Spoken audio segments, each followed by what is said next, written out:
Good morning. Welcome back to another Blue Jay Acres vlog. I have to tell you, it has been a while. So for those of you that stuck it out and waited for more videos to come, I really appreciate it. I was looking through the video log the other day, and I think it's been actually almost exactly a year since we posted the last video. So it is time to get back in the saddle and get you guys some good recording footage. So there is a lot to get done around here. There's a lot we have done over the course of the last year as we tried to pull some things together. Noelle and I have intent to probably do a property walk, maybe in a separate video that we'll record later today and get up for you this week or in the next couple of days, just so you can kind of get the full scope of everything that's going on. Right now, we are behind the 8 ball. We have a lot of our food in. We have tomatoes and peppers and a lot of other things that need to go out and get planted. But all of our raised beds are full, and you'll get to see those coming up here. But those are full, and so I need to get a garden bed prep to get this stuff in the ground. Mother Nature has not exactly been cooperative with the rain lately. As many of you know, Ohio, along with many places, have just gotten so much rain here lately. But 'tis spring, so yeah, it is what it is. I'm just waiting on it to kind of dry out a little bit so that I can get a tiller through it, and then we'll get the bed ready. So today is going to be a lot of broad forking to try to get the back bed prepped for tilling. And I don't know, there's so many things, I don't know what we're going to catch next. For right now though, I got to get this barn open, and I'll get set up in the back, and we'll start the day off taking you along for a little broad forking of this back area where we're going to put a garden in. So the section that I started last night is about 27 foot by 12 foot. I got a long way to go. I am running into a little bit of an issue. So on the plus side, I'm not hitting as much clay in this section as some of the other parts of the property, and that is a huge positive for this plot of land, and probably one of the reasons why the grass grows. And where it is clay, it actually is not soggy like out in the back area back there. It is drained, which is good. So I'm hoping for good stuff. But I started this bed a little bit closer to the barn than I probably should have, because apparently I found the line is somewhere kind of right in here where they excavated and pushed out all of the old rock and concrete and stuff, probably while they were pouring the pad for this barn 20 some odd years ago, Lord only knows. But I'll show you. That, put my foot in there just to give you an idea. There we go, my big old foot. That is the size of some of the rocks that I need to get out of there. There's also just a lot of gravel and just some little stuff in there, but we'll work around it. Be gentle on the broad fork, but wiggle its way through. So I'm gonna walk back here to the edge though, so you guys can kind of get a good idea of how big this could be. Oh, and we are very squishy wet back here, so the water's still kind of draining off. It's supposed to be in the 80s today, so I'm hoping. I lost light, sorry guys. It's supposed to be in the 80s today, so I'm hoping that this starts to dry out a little better, especially once I broad fork it and let that water start to drain through. But here,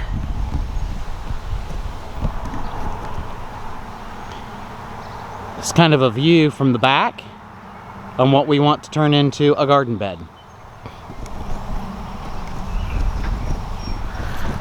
That was, don't tell Noelle, but that was the first sneak peek. We're supposed to do that video together, but that was the first sneak peek of one of the changes we've done or are doing as we get into this growing season. And I think we've got years of changes to come. I think this is going to be a positive one though. So I'm going to get this camera set up somewhere, and then I got to get some of this broad forking done.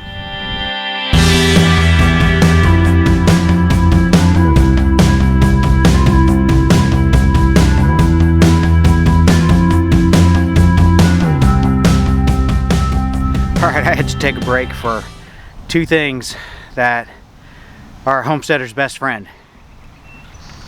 Tall glass of water and a pair of gloves, because my hands, it's getting warm out here, folks. My hands are starting to slide off those rails for the handles for the broad fork. So now that I got this, got myself some water in, ready to get back going. Let's see what else we can get done. You might have noticed I've actually had to go over some of the sections twice. So what I'm doing is kind of a cross pattern, broad forking it one direction, and it's so like damp, the broad fork tines are just coming like right up through the grass without, you know, lifting anything. So I'm doing 3 lifts one direction, then turning and going and lifting it the other direction, and that seems to be doing pretty good with getting all of the dirt up to let air under it. It's going to get tilled down, but I need air under it to help dry some of that moisture out so that I can get it ready to till. So, all right, I'm back at it.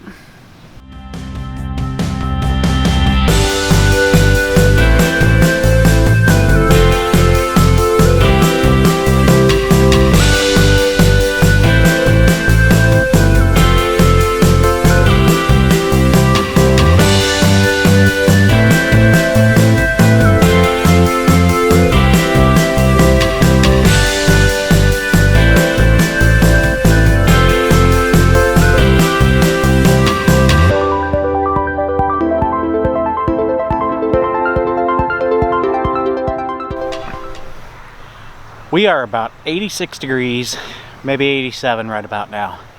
And I will say there is something to be said for a really good shade tree. This one behind me, let's see if I can catch it there. I gotta walk over here and show you this. I gotta take a break. It is hot and staying hydrated, but trying to stay cool. So this one, if I can show you this.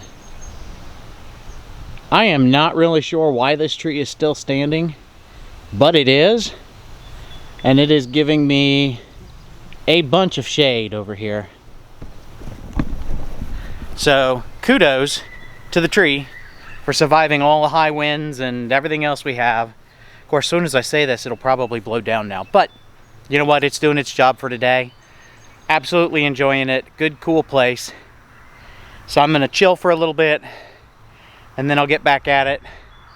We are making away.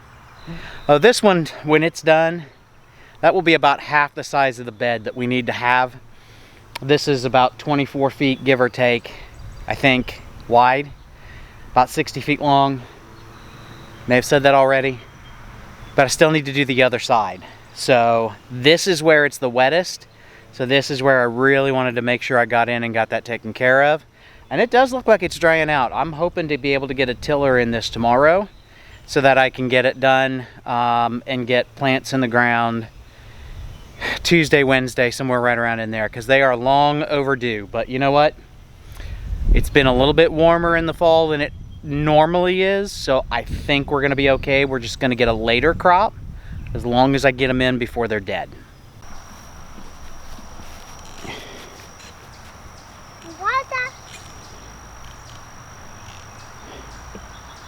Call your cat. Cat.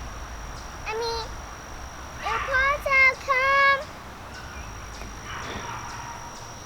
I don't think he's very interested. Is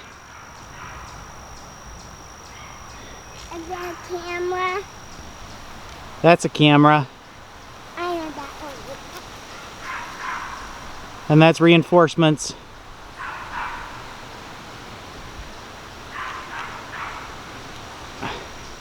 And that, well, not so much reinforcements.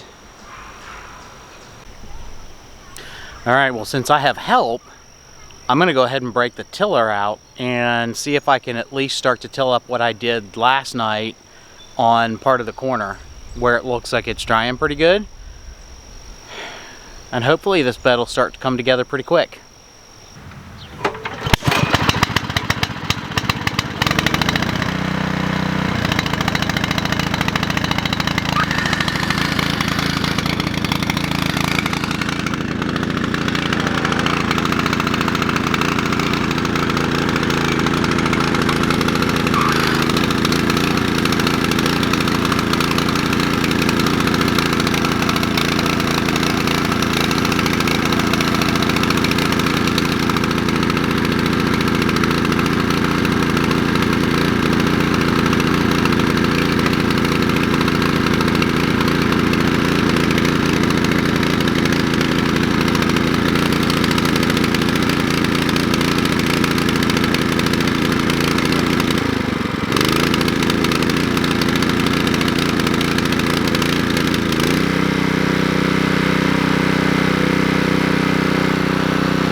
apparently the card filled up somewhere while I was just after I started tilling, so I stopped for dinner and I am stuffed.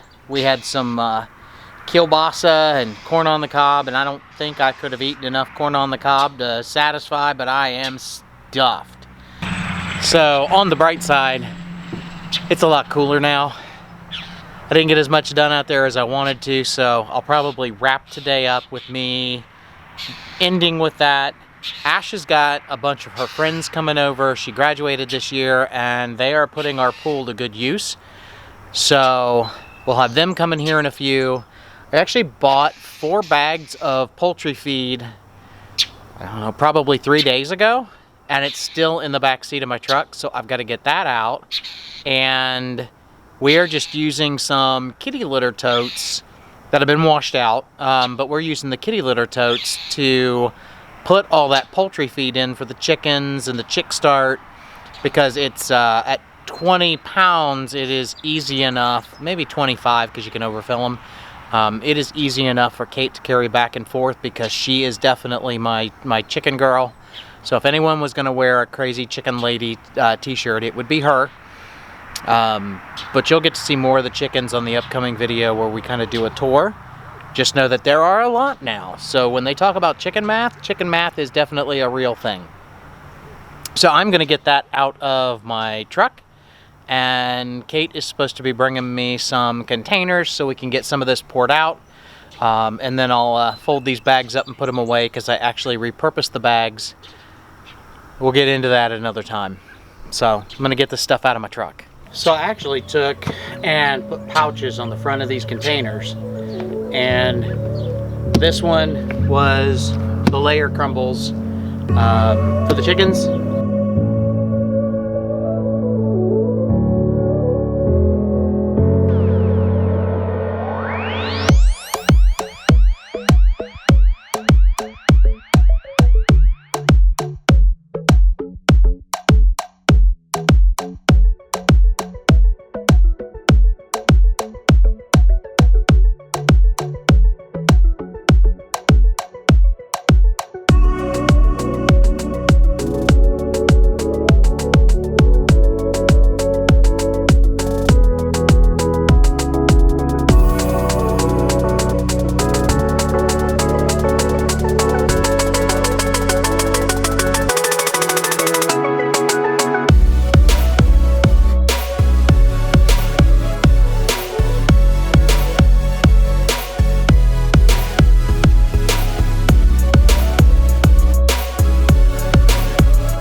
Because these totes have the chick feed in it, and the chick feed is crumble just like the poultry for the layers.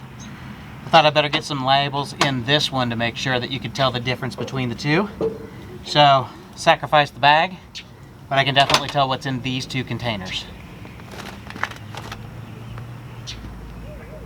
So it is actually 2 days later. It is now Wednesday. Monday night, Ash had a bunch of friends over to kind of continue graduation party. And we're like, okay, it's fine, but they were here way too late because of the meteor shower.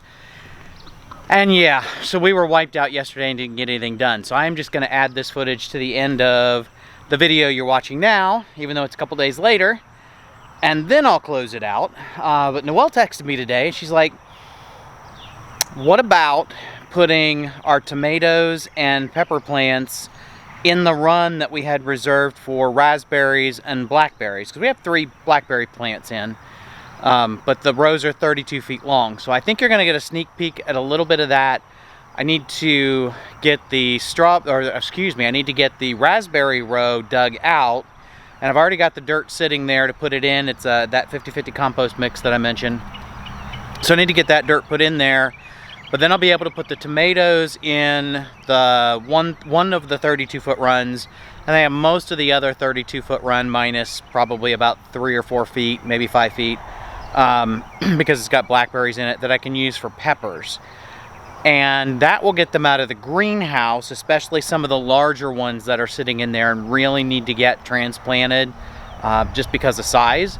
So yeah, I'm gonna get everything I need And I'm gonna head over that way, and I'll take you with me as we kind of get that last row prepped and ready for some tomato plants. And then the back garden here I've been using, we'll continue to prep that. If we've got it ready, we might put some stuff in it later in the season, so kind of like what would normally be a second run planting of crop. Or we might just continue to prep it over the course of this year and just keep working it and working it and working it until next year. And then we'll use that for the tomatoes and peppers next year. So we'll kind of see what becomes of it as the year progresses. But for now, I think we got a plan that'll get me somewhere in the vicinity of 20 to 22 tomato plants and something similar in peppers in the ground. So let's go get that done.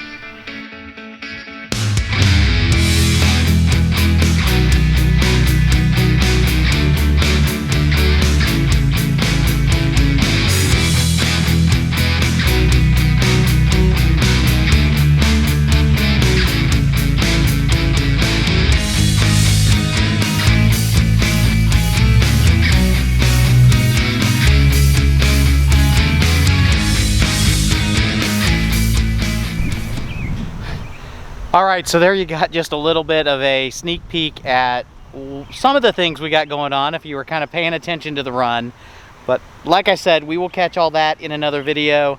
I will say I probably should have grabbed the string trimmer to trim some of this grass down, but you know what? It's all coming out, so I'm just gonna dig it out and throw it in the cart. Turn so you can actually see me. So I'm just gonna dig it out and throw it in the cart and put all this other dirt that you saw sitting off to the side in, and I think we're gonna be just fine.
Ooh, that sun is bright. Well, I got them all in, or at least what I can, and it ended up I got in 30 pepper plants, and on the tomato side I think it's right around 18 tomato plants that I got in the ground. And you know, obviously that's a spacing issue, so we do have some other areas we're hoping to get some of these tomatoes and peppers in that we have as starts, so all we can do is try our best. So with that, I want to go through a little bit of what we've got in the ground as far as variety goes, And in part, it's so that when I move all these little plastic cups, I can remember everything we have planted and where it is.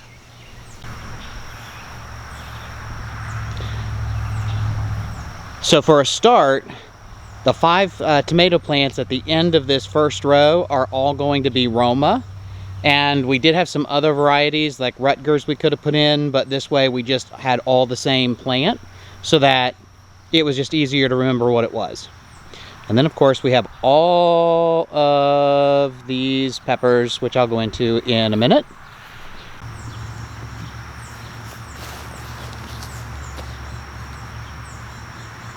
All right, so working our way up in this first 16-foot section, we have a Rutgers, a beefsteak, another beefsteak, a third beefsteak, German Johnson. I believe this is another German Johnson.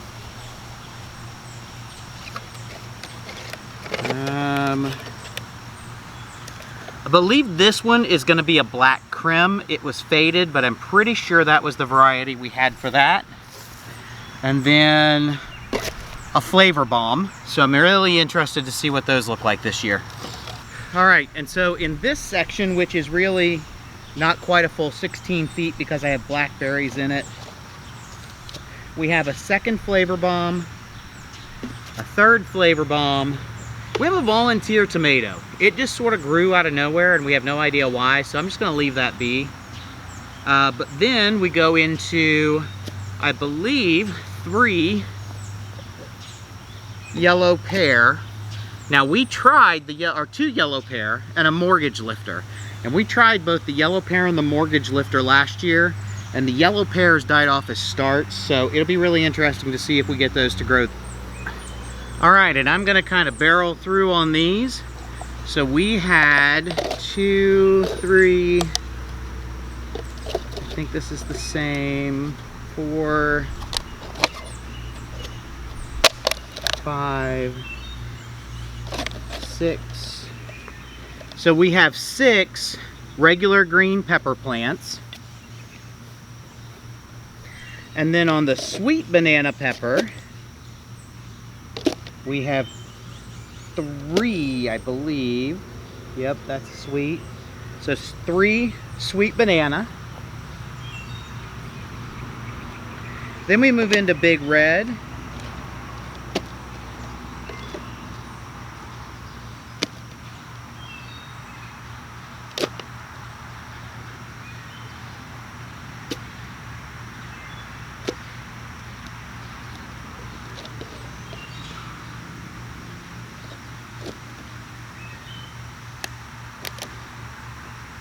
So we have 5 of those, I do believe. One,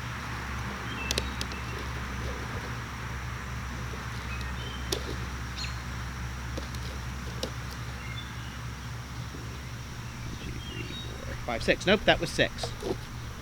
So on the big sweet reds, we have 6. And we will add a couple jalapenos to the list.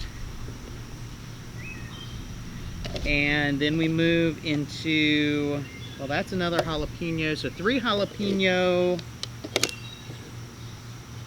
4 jalapeno, 5 jalapeno, and 2 cayenne. So I have a cayenne kind of mixed in here. So 5 jalapeno and a couple cayenne. And then we move into the Big Jim chili in the second half. So I'm going to just set that there for a minute and move the camera. Alright, so Big Jim chili. Oops, there's another cayenne. So I'm guessing it was 3 cayennes. 2 Big Jim, 3 Big Jim. Okay, so 3 Big Jim after those cayenne. Then we have hot salsa.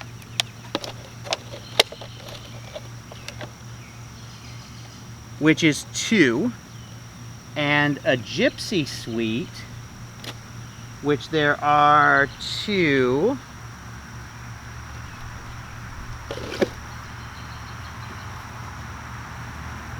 Then looks like we snuck in just a plain green pepper And then we move into the Roma. So there's 2 of those.